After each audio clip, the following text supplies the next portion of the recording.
दोस्तों, अगर आप ITI कर रहे हैं अथवा ITI करना चाहते हैं तो ये वीडियो आपके लिए बहुत ही महत्वपूर्ण होने वाला है। इस वीडियो के माध्यम से आपको जानकारी मिलेगी गवर्नमेंट ITI और प्राइवेट ITI में कौन कौन से अंतर होते हैं। पूरा विश्लेषण इसी वीडियो के माध्यम से आपको मिलेगा कि गवर्नमेंट ITI और प्राइवेट ITI में कौन कौन से अंतर होते हैं। अगर आप ITI कर रहे हैं तो कौन सी ITI बेस्ट होती है, हमारे इस वीडियो के माध्यम से आपको पता चलेगी। तो दोस्तों नमस्कार, आदाब, सत श्री अकाल। मैं हूं दीपांशु वाजपेयी, आपका हार्दिक स्वागत करता हूं अपनी वीडियो में। समय को बर्बाद नहीं करते हैं, सीधे चलते हैं टॉपिक की तरफ। दोस्तों, जैसा कि आप वीडियो में देख पा रहे होंगे कि हमने दो स्लाइड इसमें बना ली हैं, एक सरकारी ITI की और दूसरी प्राइवेट ITI की। स्टेप बाय स्टेप पूरी जानकारी इसमें मिलेगी कि कौन कौन से अंतर इसमें होते हैं सरकारी ITI और प्राइवेट ITI में। तो स्टार्ट करते हैं वीडियो। जहां तक बात करते हैं दोस्तों मान्यता की, तो सरकारी ITI में NCVT और SCVT दोनों का संचालन ज़्यादातर होता है, लेकिन अगर प्राइवेट ITI की बात करें तो प्राइवेट ITI में ज़्यादातर NCVT का ही संचालन होता है। इसका मुख्य कारण यह होता है कि जो लोग प्राइवेट ITI करते हैं वो ऐसी ट्रेडों का चयन करते हैं जो लोग ट्रेंडिंग में हों। SCVT की कुछ ट्रेडें ऐसी भी हैं जो NCVT की अपेक्षा ज़्यादा ट्रेंडिंग या ज़्यादा डिमांडिंग नहीं होती हैं दोस्तों। तो दोस्तों आप समझ चुके होंगे कि NCVT और SCVT का संचालन, दोनों का संचालन आपका होता है सरकारी ITI में और ज़्यादातर NCVT का संचालन आपका प्राइवेट ITI में होता है। अब दोस्तों देखते हैं हम संचालन की बात। संचालन जो होता है सरकारी ITI का संचालन आपका होता है जो वो राज्य सरकार के द्वारा संचालित की जाती है। प्राइवेट ITI आपकी निजी निकाय के द्वारा संचालित की जाती हैं। वो मान्यता ले लेते हैं, जहां से वो DGET के द्वारा मान्यता प्राप्त करने के बाद में उनका संचालन निजी प्रबंधक के द्वारा किया जाता है। फीस की बात करते हैं दोस्तों, तो फीस सरकारी ITI से अगर आप ITI करेंगे तो ना के बराबर फीस पड़ती है। ना के बराबर मतलब 3000 से 4000 तक की आपको इसमें खर्चा आता है। ज़्यादा खर्चा इसमें नहीं आता है। 3000 से 4000 में आपकी पूरी ITI कंप्लीट हो जाएगी। वहीं अगर हम बात प्राइवेट ITI की करें तो प्राइवेट ITI में आपकी फीस अधिक लगती है। अधिक मतलब 30,000 से 50,000 तक का आपका 2 साल का जो ITI होती है उसमें लगती है। जाहिर सी बात है कि फीस का अंतर आप इसमें देख पा रहे होंगे कि गवर्नमेंट ITI में फीस बहुत कम लगती है और प्राइवेट ITI में फीस अधिक लगती है। अब दोस्तों आपके सामने प्रस्तुत हैं सरकारी ITI के में प्रवेश प्रक्रिया, शिक्षक और लेक्चर की बात करते हैं। तो सरकारी ITI की जो प्रवेश प्रक्रिया होती है वो काफ़ी कठिन होती है। कठिन का मतलब होता है कि इसमें मेरिट अथवा प्रवेश परीक्षा के आधार पर प्रवेश मिलता है। और वहीं अगर हम बात प्राइवेट ITI करें तो प्राइवेट ITI में प्रवेश प्रक्रिया बहुत बेहद सरल होती है। इसमें पहले आओ और पहले पाओ के आधार पर प्रवेश होता है। यानी अगर आप पहले कॉलेज पहुंचेंगे और कॉलेज का चयन करेंगे तो आपका प्रवेश हो जाएगा। अगर सीटें वहां भर जाएंगी, सीटें नहीं मिल पाएंगी तो आपका चयन नहीं हो पाएगा। गवर्नमेंट ITI और प्राइवेट ITI में आपको अंतर दिखाई पड़ रहा होगा। यानी प्रवेश प्रक्रिया कठिन और प्राइवेट ITI में सरल प्रवेश प्रक्रिया होती है। तो बात करते हैं शिक्षक की। शिक्षक, क्योंकि किसी भी ITI में आप ITI करेंगे, शिक्षक सबसे ज़्यादा महत्वपूर्ण होता है। क्योंकि आप करने क्या गए हैं, पढ़ाई क्यों कर रहे हैं, जॉब के लिए। तो आपका सबसे बेहद महत्वपूर्ण होता है शिक्षक का।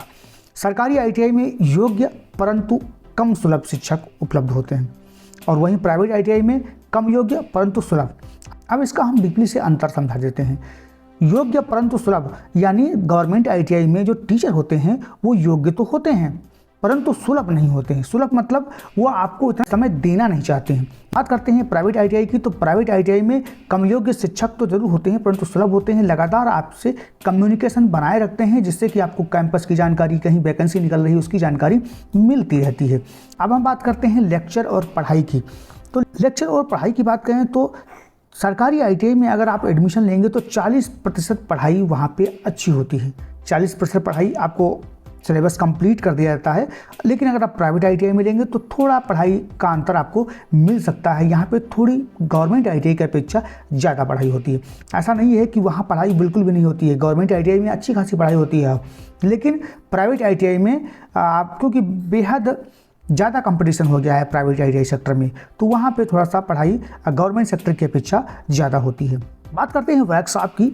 वर्कशॉप यानी आपका प्रैक्टिकल जहाँ पे होता है वो वर्कशॉप की बात करते हैं दोस्तों, तो आपका अगर गवर्नमेंट ITI में प्रवेश लेंगे तो 65% प्रैक्टिकल आपका कंप्लीट करा दिया जाता है।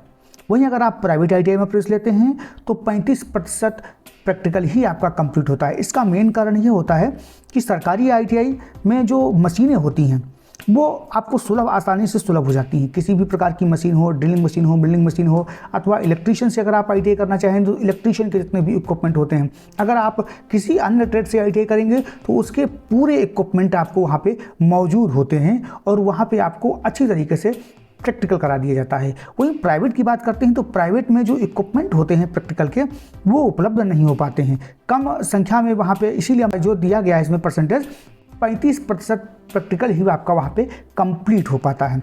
दोस्तों अब हम बात करते हैं टेक्नोलॉजी की। तो टेक्नोलॉजी गवर्नमेंट ITI में पुरानी ज़रूर है, लेकिन वहाँ पे टेक्नोलॉजी है ज़रूर, लेकिन प्राइवेट ITI में अगर आप एडमिशन लेंगे तो नई टेक्नोलॉजी के माध्यम से आपको पढ़ाई का मौका मिल सकता है। वहीं अगर आप सरकारी ITI में पढ़ेंगे तो बहुत पुरानी टेक्नोलॉजी, HMT की मशीनें होती हैं, BFW की मशीनों से ही आपको पढ़ाई करनी पड़ेगी। लेकिन अगर आप प्राइवेट में पढ़ेंगे तो नई नई टेक्नोलॉजी की जो मशीनें आती है वहाँ से उनकी जानकारी आपको मिलेगी और उन पर आपको वर्कशॉप, प्रैक्टिकल सभी जानकारी आपको वहाँ मिल जाएंगी।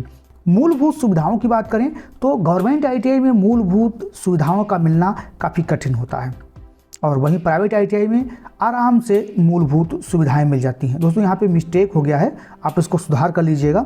मूलभूत सुविधाएं आराम से मिल जाती हैं।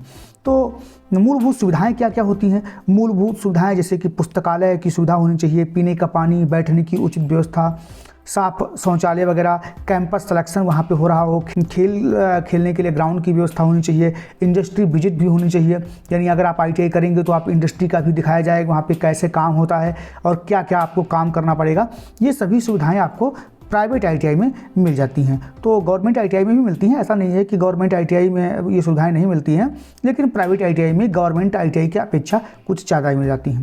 दोस्तों अब हम बात कर लेते हैं इंफ्रास्ट्रक्चर की।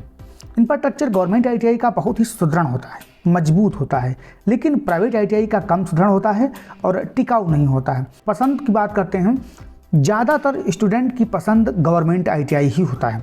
10% विद्यार्थियों की पहली पसंद केवल प्राइवेट ITI होता है। तो आप अंदाज़ा लगा लीजिएगा कि कौन सी ITI ज़्यादा अच्छी है।